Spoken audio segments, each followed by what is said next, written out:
Was für ein kraftvolles Bild. Wenn wir unsere Hände nach ihm ausstrecken, wenn wir mutig sind. Danke, Jesus, für deine Liebe. Amen.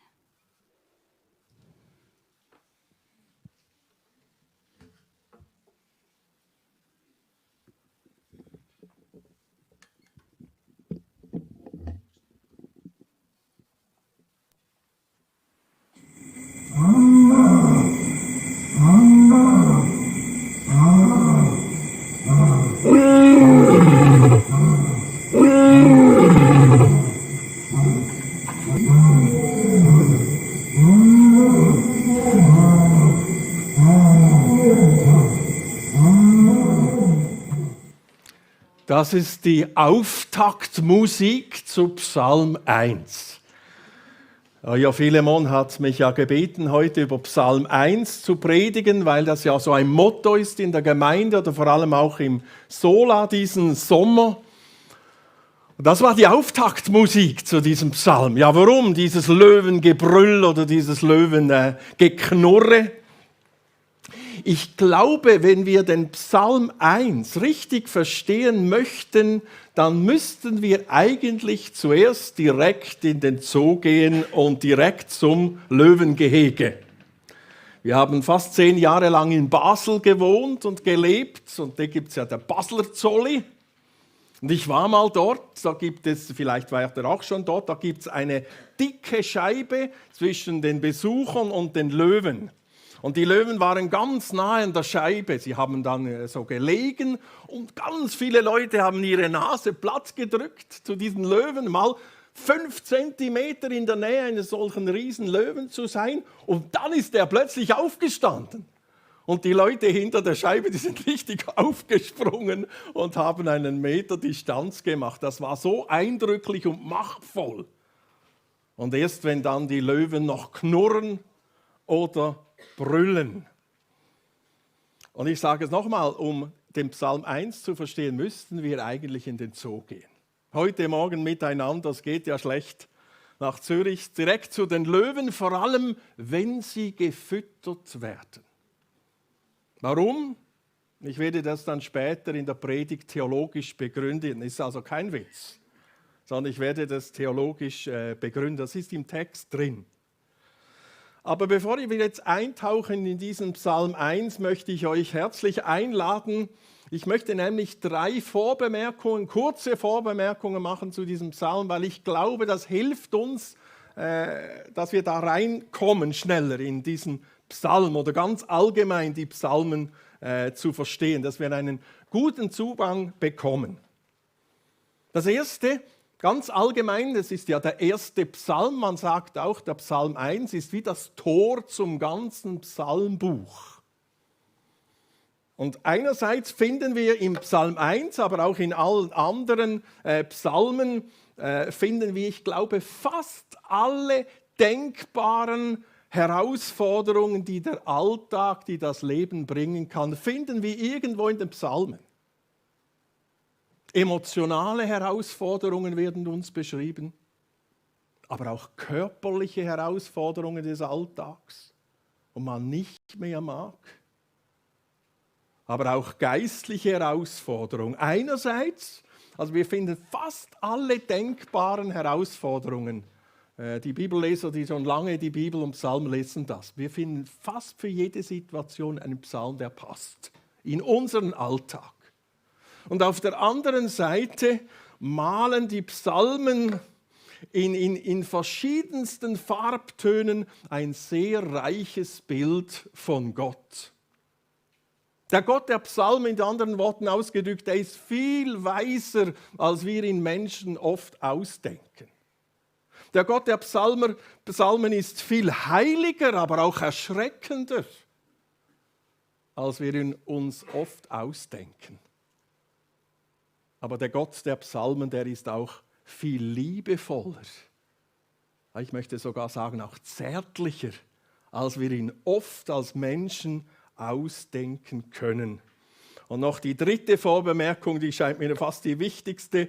Die Psalmen sind nicht nur als Lesetexte geschrieben, also dass man sie schön brav liest, sondern die Psalmen, die wollen gebetet werden. Die Psalmen wollen rezitiert werden. Die Psalmen wollen gelebt werden. Die Psalmen wollen vor allem auch gesungen werden. Die Psalmen waren deshalb eigentlich das Gesangbuch der alttestamentlichen Gottesdienste. Ja, die brauchen keine Folien oder kein Gesangbuch mehr, haben wir heute zum Teil auch nicht mehr. Die hatten einfach die Psalmen. Und diese wurden gesungen im alttestamentlichen Gottesdienst. Aber noch mehr, die Psalmen, Timothy Keller hat das mal gesagt, und mir gefällt der Ausdruck, sie sind noch mehr als das. Sie sind vor allem Lieder von Jesus. Ich sage es noch einmal, die Psalmen sind vor allem auch Lieder von Jesus. Warum? Es gibt kein Buch im Neuen Testament oder keine Zitate von Jesus, so muss ich es richtig sagen. Kein Buch, das er mehr zitiert hat, Jesus, als die Psalmen. Und auch mit seinen Jüngern hat er oft, wenn sie zusammen waren, zum Beispiel beim Passa, hat er die Psalmen gesungen. Aber auch inhaltlich sind die Psalmen oft oder eigentlich immer Lieder von Jesus. Wir werden es auch heute sehen. Sie sind Lieder von Jesus. Das heißt mit anderen Worten, in den Psalmen verschmilzt die Botschaft des Alten Testamentes mit der Botschaft vom Neuen Testament. Oder noch anders gesagt, in den Psalmen ist sehr viel Evangelium bereits drin. Und deshalb haben die ersten Christen auch wieder Psalmen gesungen. Sie haben nicht gesagt, oh, das ist jetzt Altes Testament, das ist vorbei, sondern sie haben auch mit der neuen Botschaft des Evangeliums die Psalmen gesungen. Und wenn wir auch die Psalmen als eben Lieder von Jesus verstehen, glaube ich, da finden wir einen guten Zugang, um uns wirklich gewinnbringend mit den Psalmen zu beschäftigen. Sonst kommen wir nämlich schon beim ersten Psalm ziemlich in Stress, wenn wir ihn nicht als Lied von Jesus verstehen.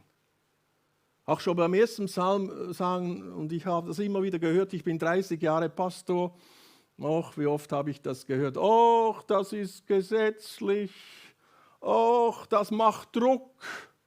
Ja, wenn wir den Psalm 1 nicht als Lied von Jesus verstehen, können wir tatsächlich ein bisschen Stress bekommen mit dem Psalm 1. So, jetzt genug der Vorrede. Jetzt wollen wir ihn lesen und ich möchte 3 Einladungen aussprechen. Die erste Einladung ist, wenn wir ihn lesen, überlegt euch, was sind die Kernaussagen dieses Psalmes. Das wollen wir dann zusammen, möchte ich gerne da dann am Flipchart zusammentragen. Was sind die Kernaussagen dieses Psalmes? Wie findet man das heraus? Es ist ganz einfach. Kernaussagen haben immer etwas damit zu tun, was wird immer wieder betont oder zum Teil auch mehrfach betont. Auch in diesem Psalm wie anderen gibt es so Gedanken, die werden mehrmals wiederholt. Zum Teil mit den gleichen Worten, manchmal einfach sinngemäß. Das ist eine Kernaussage. Und zweitens möchte ich euch einladen, dass wir diesen Psalm zusammenlesen. Geht das? Weil die alten Israeliten, die haben jeweils die Psalmen, wisst ihr, wie gelesen und gesungen, so wippend. Die haben die rezitiert, murmelnd. Warum? Weil sie sich so Gottes Wort besser eingeprägt haben. Ich verlange euch nicht, dass ihr jetzt heute Morgen alle wippend jetzt mitliest. So. Ihr könnt es aber machen, wenn ihr wollt. Man kann das so besser einprägen, wenn man das murmelt und so rezitiert. Aber darf ich euch einladen, aufzustehen? Und nachher habe ich noch eine Bitte. Ich sollte noch einen Schreiberling haben. Ja, aber eine Person, eine Frau oder ein Mann, darf ich jemand von eurer Band, ihr seid Bühnen gewöhnt, da nachher kommen, weil ich schreibe so schlecht und ich bin ein Mann, der kann nur ein Ding miteinander machen. Ich habe es mal im anderen Predigt versucht, das war schrecklich. Hören und moderieren und auch noch aufschreiben und da sollte es noch sprachlich stimmen. Ich möchte euch nicht stressen mit meiner Schrift. Kann nachher denn jemand kommen, schnell? und da helfen aufzutragen. Also, seid ihr bereit? Darf ich euch bitten, aufzustehen? Wir rezitieren diesen Psalm. Wie die Juden. Glücklich ist, wer nicht folgt dem Rat gottloser Menschen, wer nicht denselben Weg geht wie jene, die Gott ablehnen, noch dort sitzt, wo die Spötter zusammensitzen, sondern wer Freude hat am Gesetz des Herrn und darüber nachdenkt Tag und Nacht. Er ist wie ein Baum, der nah am Wasser gepflanzt ist, der Frucht trägt Jahr für Jahr und dessen Blätter nie verwelken. Was er sich vornimmt, das gelingt. Ganz anders ergeht es den Gottlosen. Sie sind wie Spreu, die der Wind verweht. Vor Gottes Gericht können sie nicht bestehen. Wer Gott ablehnt, hat keinen Platz in der Gemeinde derer, die nach seinem Willen leben. Der Herr wacht über den Weg aller Menschen, die nach seinem Wort leben. Doch wer sich ihm trotzig verschließt, den läuft in ein Verderben. Ihr dürft euch widersetzen. Das ist starken Aussagen, nicht? Und jetzt wollen wir zusammentragen, darf ich dich bitten, vielen Dank, dann aufzuschreiben. Hier werden uns eigentlich, können wir sagen, so zwei verschiedene Lebenswege gezeigt. Ein Kontrastprogramm, könnten wir auch sagen, von zwei verschiedenen Lebensstilen. Ich schreibe nicht, ich mache nur so die Mitte. He? Und dann kannst du dieses Kontrastprogramm dann irgendwie aufschreiben, vielleicht auch mit verschiedener Farbe, wie es dann geht. Also, was sind so Kernaussagen, würdet ihr einschätzen in diesem Psalm? Kontrastprogramm vom Leben. Glück.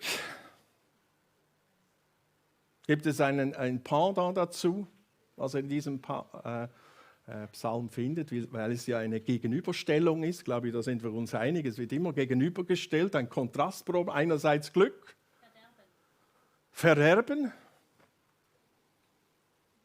Wie machst du das fest?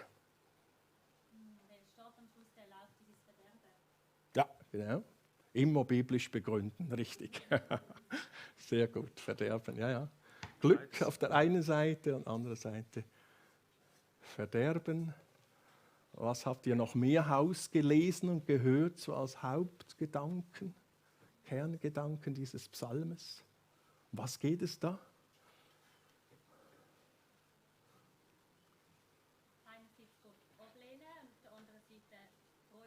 Ja, danke, aber jetzt darfst du nicht mehr reden, weil es hat noch andere Leute. Freude, wie wollen wir es sagen? Freude am Wort Gottes. Man kann das auch WGE schreiben, ganz einfach. Freude. Und auf der anderen Seite haben wir gehört, Ablehnung vom Wort Gottes. Um was geht es auch noch? Okay. Ja. Ja.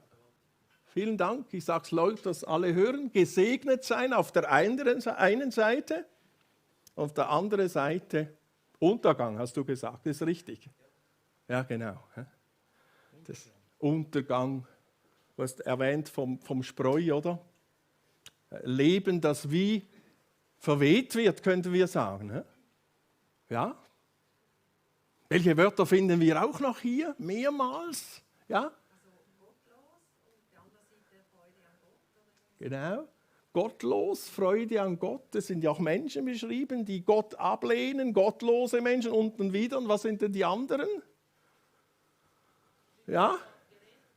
Gerechte, ja genau. Im Grundtext kann man auch mit gerecht, das ist eine neue Übersetzung, Hoffnung für alle, aber vielen Dank. Gottlose auf der einen Seite, ist ja egal, es gibt ja verschiedene Wörter, und Gerechte. Ja? Haben wir es schon? Ja, super. Du schreibst viel schöner als ich. Herzliche Gratulation. Müssen wir einen Applaus dann geben?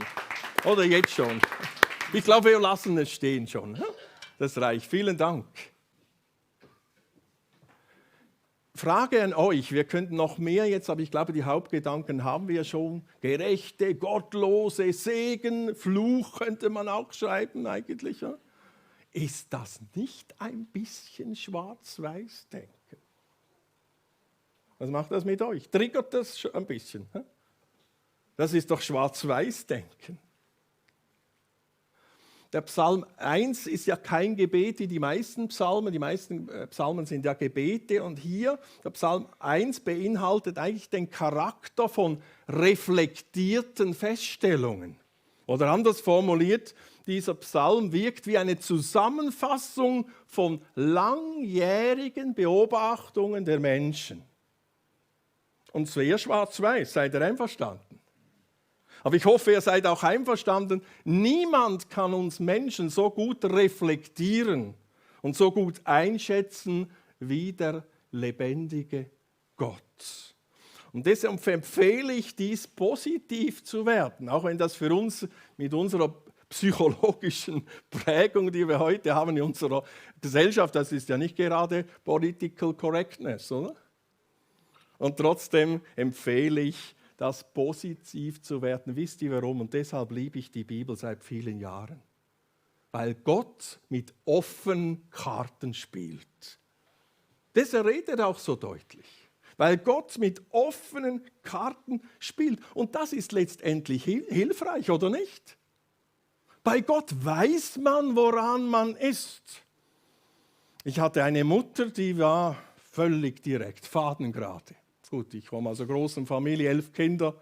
Die musste auch den Tarif ein bisschen durchgeben, sonst wäre sie euch untergegangen. Aber ich habe gelernt, das zu schätzen.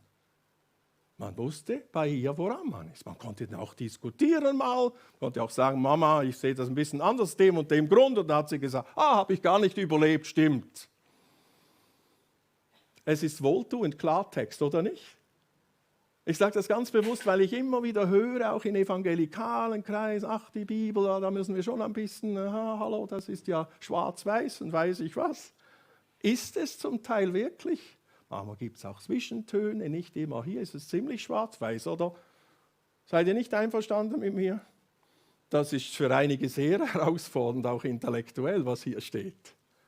Und ich empfehle euch, das positiv zu sehen, weil Gott mit offenen Karten spielt. Und jetzt lade ich euch ein, dass wir so ein paar Details eintauchen von diesem Psalm. Dieser Psalm wird eingeläutet mit der Proklamation, also erster Psalm vom Psalmbuch wird eingeleitet mit der Proklamation oder mit der Formulierung, wir haben es von euch auch schon gehört, glücklich ist. Glücklich ist, so beginnt der Psalm 1. Und nicht glücklich sein im Moment von einem momentanen Feeling, nicht im Sinne von einem momentanen Glücksgefühl, sondern im Sinne dieses Glücklichsein von ganzheitlich gelingendem Leben. Oder nochmals anders formuliert könnten wir sagen, dieser Psalm beginnt, und das ganze Psalmbuch, aber jetzt Psalm 1, mit einer doppelten Gratulation von Gott. Glücklich ist, oder man kann auch übersetzen, herzliche Gratulation. Und das Erstaunliche ist, bei dieser doppelten Gratulation, zuerst wird uns diese Gratulation negativ beschrieben. Hier heißt es, glücklich ist, wer nicht auf den Rat hört, wer nicht den gleichen Weg geht, wer nicht am gleichen Ort sitzt wie Menschen, die gottlos sind. Negative Gratulation. Da können wir auch wieder sagen, Gott ist ein schlechter Psychologe. Man sollte zuerst auch immer mit einem positiven Gedanken kommen, oder nicht? Das lernen wir in jeder Schulung. Und dann kannst du das Negative bringen. Gott gratuliert zuerst im negativen Sinne. Glücklich ist, Wer nicht auf den Rat hört, sage es noch einmal, glücklich ist, wer nicht den gleichen Weg geht, glücklich ist, wer nicht am gleichen Ort sitzt wie Menschen, die gottlos sind. Was bedeutet das? Jetzt ist ja die Versuchung groß, dass wir in eine Debatte einsteigen, was darf ein Christ und was darf er nicht? Ja. Darf ein Christ zum Beispiel am Stammtisch sitzen und ein Bier trinken? Darf ein Christ, man könnte ganz viele Dinge erwähnen, ins Kino gehen und dort sitzen? Darf das ein Christ? Diese Fragen müssen ja auch gestellt werden. Wir haben ja auch die Unti-Schüler unter uns, habe ich gehört. Es ist auch gut, wenn man über diese Fragen auch mal diskutiert. Und Familie haben wir auch gemacht. Unser Jüngster ist mitgekommen heute Morgen, hat uns begleitet. Wir haben diese Frage alle auch diskutiert. Ich möchte jetzt aber diese Diskussion hier nicht lostreten, aus 2 Gründen. Der erste Grund, weil wir uns wahrscheinlich nicht in allen Fragen einig wären. Darf das ein Christ oder darf er es nicht? Und das zweite ist der Hauptgrund, die Gefahr wäre groß, dass wir uns in dieser Diskussion, die wir jetzt lostreten könnten, ablenken würden von dem Fokus, der hier ganz deutlich im Psalm 1 und auch in diesem Vers uns gezeigt wird. Ein Fokus, der sich wie eine rote Linie durch das Alte wie durch das Neue Testament immer wieder durchzieht. Ich habe es mal so versucht zu formulieren und ihr seht es auch auf der Folie hinten. Ein von Gott gratuliertes Leben oder ein gelingendes Leben oder ein gesegnetes Leben ist immer mit einer gewissen Trennung oder mit gewissen Trennungen und gewissen Konsequenzen verbunden.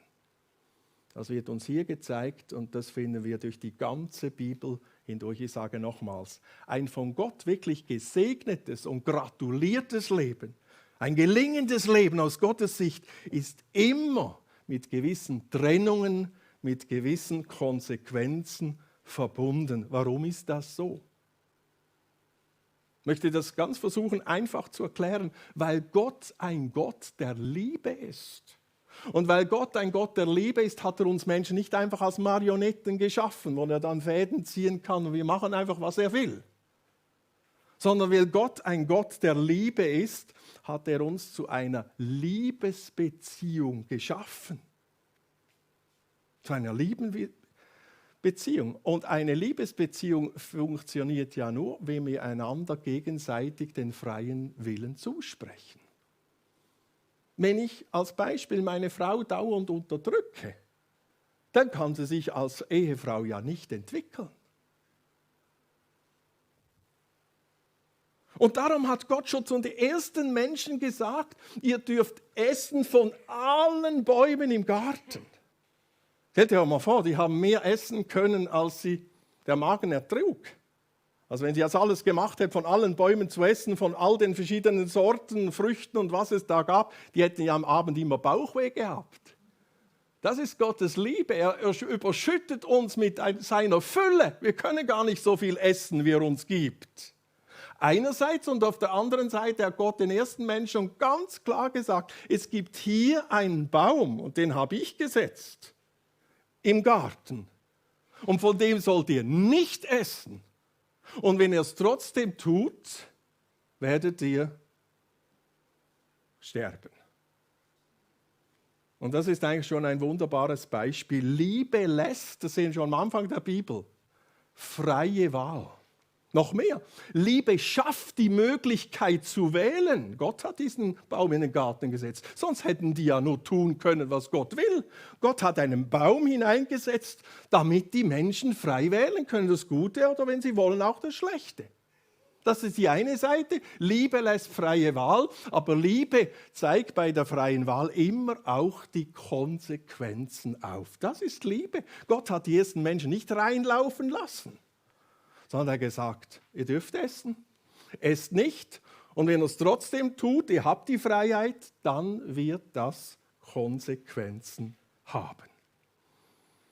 Das ist so befreiend, diese Liebe, die Wahl lässt. Heute ich habe Freude gehabt, unser Jüngster gesagt, Papi, ich würde dich gern begleiten wieder mal bei einer Predigt. Er ist mitbekommen und er hat mir kürzlich mal gesagt am Telefon, Papa, ich habe darüber nachgedacht, wenn du nicht Christ geworden wärst, wärst du wahrscheinlich im Leben abgestürzt oder vielleicht sogar kriminell geworden. Und ich habe mir schon, hoppla, wie kommst du auf diese Aussage? Ja, ich habe mir das nur so überlegt. Okay, ich habe darüber nachgedacht und stimmt, ja, in mir ist sehr viel kriminelles Potenzial. Und es hat mir geholfen, mich zurückzuerinnern, wie war das, als ich 15-jährig war. Die Untischüler ich liebe halt die Untischüler, habe kürzlich auch bei ihnen gepredigt, bei uns in Thun, etwa 40 Stück sind es. Und da bin ich zurückerinnert, weil an euer Alter 15-jährig war. Ich weiß noch ganz genau, da gab es in meinem Leben auch so einen Gratulationsmoment, würde ich heute sagen, von Gott. Ein Gratulationsmoment, wo mir bewusst geworden ist, Matthias, du kannst wählen. Ich war schon ein bisschen, Herr Ganz, nicht unrecht. Er sagt immer, du erzählst uns nicht so viel davon. Aber ich war ziemlich auf der schiefen Bahn. Und da ist mir bewusst worden, du kannst wählen, willst du ein Leben führen unter dem Segen Gottes, unter dem Ja Gottes oder nicht. Und ich mag mich zurückerinnern, ich habe schon noch gezögert bei dieser Entscheidung, weil ich merkte und wusste und spürte, das hat Konsequenzen. Das hat Konsequenzen, wenn ich ein Leben wähle unter dem Segen Gottes. Das ist nämlich verbunden mit der Frage, von wem lasse ich mich beeinflussen? Mit wem bin ich? Welchen Leuten bin ich unterwegs? Das heißt, das hat Einfluss auf meinen Kollegenkreis, wie es hier steht im Psalm 1, im ersten Vers. Und als er mir sagte, der Mark heißt, habe ich ihm gesagt, kommst du heute Morgen ganz kurz auf die Bühne, kannst jetzt kommen mit dem Mikrofon. Erzähl uns etwas zu diesem Vers 1, noch jetzt aus deinem Leben. Ein heutiger Teenie, bei mir könnt ihr sagen, oh, ist schon ein alter Sack, stimmt, der ist schon grau. Jetzt habt ihr den heutigen Teenie vor euch, das ist unser Mark. Schön, dass du dem Papa zuliebe jetzt auf die Bühne gekommen bist, das ist noch nie vorgekommen.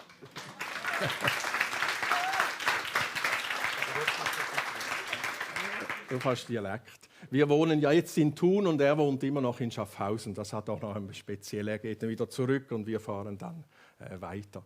Marc, du hast ja, er ist ein cooler Typ. Habt ihr auch den Eindruck? Ich finde immer, das ist so ein cooler Typ. Ein bisschen bin ich stolz, dass einer von meiner Familie, ich war das nicht, aber einer ist so ein bisschen ein cooler Typ. Und Marc, du hast ja viele Freunde. Oder viele Freunde gehabt, aber in den letzten Jahren ist da ein bisschen Veränderung hineingekommen zu deinen Kollegen. Was ist da passiert? Erzähl uns das kurz. Also, salut zusammen. Genau, also ich hatte relativ viele Freunde gehabt, von der Anzahl her. Also recht lange, also über 10 Jahre. Das sind 10 Jahre bin ich mit denen unterwegs gewesen, von Primar, wo wir auf Schaffhausen gezügelt sind, bis heute eigentlich. Genau, es hat dann einen Moment gegeben im Leben vor ein bisschen mehr als einem halben Jahr, wo ich mich wie nochmal neu für Jesus entschieden habe, wie fix definitiv für Jesus entschieden habe. Ich meine, ich bin christlich aufgewachsen, aber ich habe wie Jesus nicht in meinem Herz gehabt. Die Entscheidung ist um ein halbes Jahr gekommen. Und genau, und dann habe ich halt wie verschiedene Bereiche wie Jesus überlassen und wie auch in Psalmstadt auch meinen Freundeskreis. Genau, und der hat sich mega krass verändert. Das unter anderem wegen 2 Gründen. Zum einen habe ich meine Prioritäten anders gesetzt. Also am Sonntagmorgen oder am Samstagabend, wenn die Jugendgruppe ist, bei uns in der FG Thaingen, dann gehe ich dort hin, dann gibt es nicht irgendwie nachher noch Party oder sonst irgendetwas, sondern das gehe ich fix hin. Und zum anderen habe ich wie auch gewisse Sachen nicht mehr gemacht, die ich mit diesen Freunden gemacht habe. Die Kompromisse, die ich hatte, die habe ich mich wie entschieden, mache ich nicht mehr. Und genau und so habe ich mich wieder dafür entschieden. Und das hat wirklich Auswirkungen gehabt auf den Freundeskreis. Kannst du uns noch kurz sagen, wie haben die Kollegen reagiert darauf? Also die Reaktion meiner Kollegen war zuerst, ja, es ist nur eine Phase und schaffst eh nicht und kommst eh wieder zurück. Das war so die erste Reaktion. Ich bin mir aber recht sicher dadurch. Also mega wichtig, lasst euch da nicht entmutigen. Es hat ja die Leute gegeben, die sagen, ich will etwas verpassen und alles Mögliche. Das ist alles Blödsinn. Also wirklich. Genau. Und jetzt mit der Zeit, also ich muss sagen, ich weiß nicht so viel. Also ich habe wirklich mich recht distanziert von dem auch. Aber es ist immer ein bisschen aggressiver geworden mit der Zeit. Also am Anfang war es ein bisschen gespött und ein bisschen, ja, kommst eh wieder und es ist jetzt nur eine Phase. Aber inzwischen bin ich wirklich schon in einer Sekte. Genau, also ich lese im Sektenbuch in der Bibel und all das habe ich schon gehört. Ja, letzte Frage, bevor du wieder runter darfst. Wie ist es jetzt? Bist du denn jetzt allein oder hat es andere Freunde jetzt gegeben, wo da so ein Wechsel passiert ist? Nein, also das finde ich eigentlich das Schönste dieser ganzen Geschichte. Also ich habe ja wie einen Teil von meinem alten Leben abgeben, also wirklich 10 Jahre, über 10 Jahre, und ich habe wirklich viel erlebt. Also es ist nicht einfach, es sind so, also wirklich noch ein wichtiger Teil vom Leben habe ich abgegeben, aber das ist eben das Schöne an Gott, wenn er dir etwas wegnimmt oder wenn er will, dass du etwas abgibst, dann gibt er dir etwas viel Besseres zurück. Und das konnte ich mega erleben. Das Coole ist an dem Ganzen, ich musste nicht mal wirklich mich aktiv dafür entscheiden. Es ist wie, also ich bin nicht so gewesen, so, ja, die sind schlechte Kollegen, ich will weg von denen, sondern ich habe gemerkt, ich gehöre nicht mehr dazu. Und ich habe nicht irgendwie aktiv eigentlich im Kopf. Es ist wie, ihr seid wie mich geführt. Und zurück zu der Frage, ich habe wirklich dann angefangen, eben mehr vermehrt in die Kirche zu gehen. Also Samstagabend bei mir jetzt ist reserviert für Jugendprogramm, ob es bei uns in der FG ist oder in anderen Gemeinden. Und da sind mega coole Freundschaften entstanden. Ich habe auch gemerkt, dass wenn du mit Christen unterwegs bist, du musst wie die christliche Seite nicht unterdrücken. Du kannst wie mehr dich selber sein und dadurch kannst du halt viel mehr wachsen. Und genau, also ich habe mega Freundschaften mit Christen ausbauen und das ist mega cool. Gibt da mega Kraft. Merci vielmals, Marc. Danke.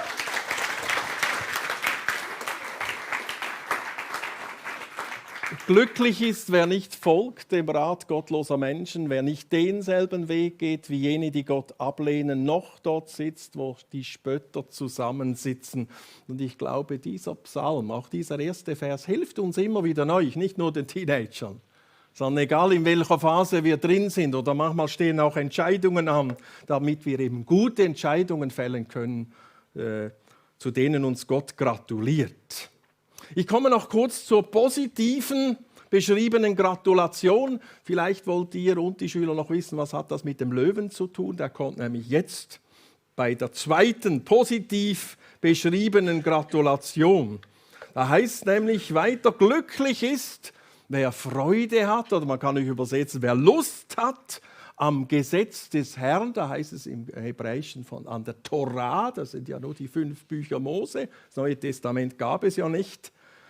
Der Freude hat, wir könnten übersetzen heute, am Wort Gottes und darüber nachdenkt. Und jetzt ist im Hebräischen tatsächlich der Gedanke drin, der darüber nachdenkt, wie ein Löwe, der genussvoll ein großes, gutes Stück Fleisch verzehrt. Das ist der Inhalt. Jetzt dürft ihr in eure Gruppen gehen, haben wir so abgemacht, und wir machen noch ein paar Minuten weiter. Wer Freude hat am Gesetz und darüber nachdenkt, das ist der hebräische Text, wie ein Löwe, der genussvoll mit lautem Knurren ein großes und gutes Stück Fleisch verzehrt. Und jetzt ist natürlich noch die Frage, wie finden wir denn dazu? Wie finden wir dazu den Zugang? Gottes Wort genussvoll aufnehmen. Ach, Bibellesen ist doch so mühsam und ich schaff's fast nicht. Man sollte jeden Tag einen Abschnitt lesen. Ja, wie komme ich zu einem Lesen genussvoll wie ein Löwe, der Fleisch frisst? Ich glaube, wenn wir Vers 2 eben als Lied von Jesus aufnehmen, da merken wir, da ist Evangelium drin. Da merken wir, da ist Neues Testament drin. Da ist das drin, was Jesus bereits schon durch den Propheten Jeremia im Kapitel 31 hat ausrichten lassen. wo er gesagt hat, ich will einen neuen Bund mit dem Hause Israel schließen nach dieser Zeit. Und ihr Lieben, wir sind in dieser Zeit. Wir haben es gefeiert, Auffahrt. Karfreitag, Jesus ist gestorben, Jesus ist wieder auferstanden, Jesus ist aufgefahren. Ich will einen neuen Bund mit dem Hause Israel schließen nach dieser Zeit und er wird anders aussehen. Wie sieht er anders aus? Ja, ein guter Christ muss halt die Bibel lesen, oder? Nein, es ist eben neu. So wie es hier steht, ich lege mein Gesetz in ihr Innerstes und werde es auf ihr Herz schreiben. Das ist der neue Bund. Das heißt, durch den Heiligen Geist wird uns Gottes Gesetz, Gottes Wort in unser Herz hineingeschrieben. Und was bewirkt das in mir oder in uns?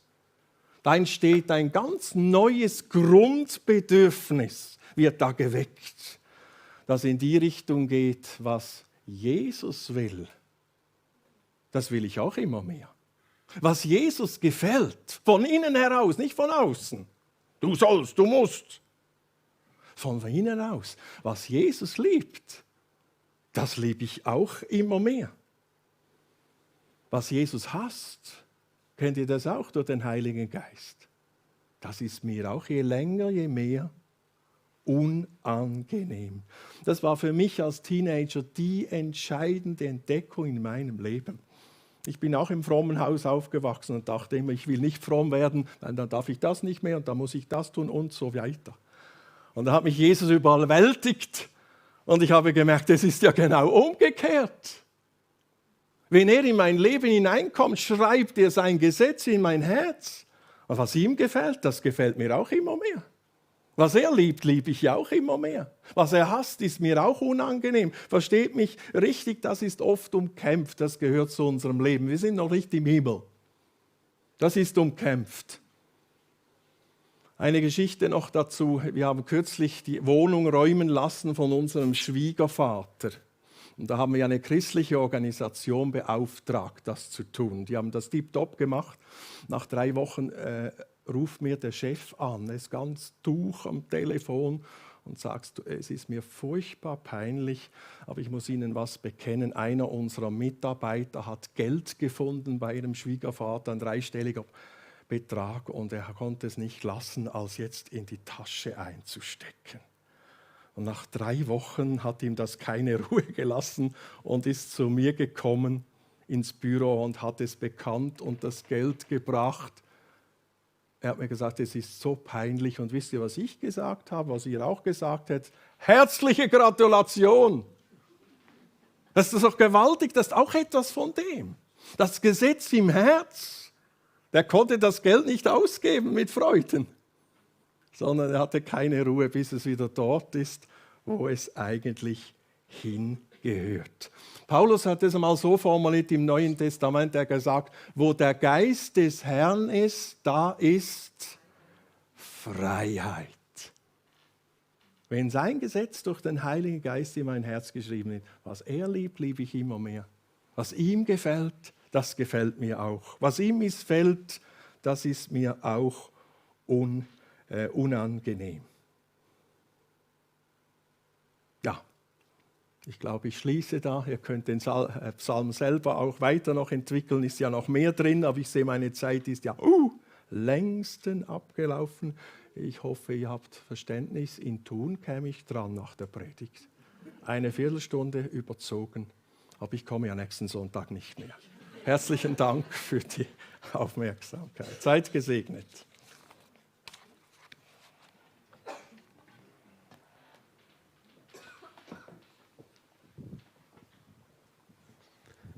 Danke viel, Matthias, für das, dass du uns mitgenommen hast im Psalm 1. Für die Worte. Und ja, es ist so. Es ist zum Teil schwarz-weiß und wir dürfen immer wieder auch schwarz-weiß bekennen. Wir haben ein Ja zu unserem Gott. Und das werden wir jetzt machen. Wir werden nämlich immer wieder herausgefordert. Wir werden jetzt eine Zeit haben, um das Abendmahl zu nehmen. Es ist Ihnen schon bereit. Wir werden immer wieder Beten, wo Jesus sagt, tönt daran denken, tönt zu meinem Gedächtnis, immer wieder das Abendmahl nehmen und das Ja haben zu Gott. Das Ja haben zu Gott, wo nicht nur die Vergebung von deinen Sünden beinhaltet, sondern auch dein Herz möchte heilen. Dein Herz möchte heilen und dir Glück ins Leben bringen. Und ich möchte dich jetzt ganz herzlich einladen, das Abendmahl zu nehmen, wenn du das glaubst, dass Gott lebt, dich liebt und du möchtest an das denken, du möchtest an ihn denken. Aber bevor wir das machen, möchte ich noch die Einsetzungswort lesen im 1. Korinther 11, 23 bis 25.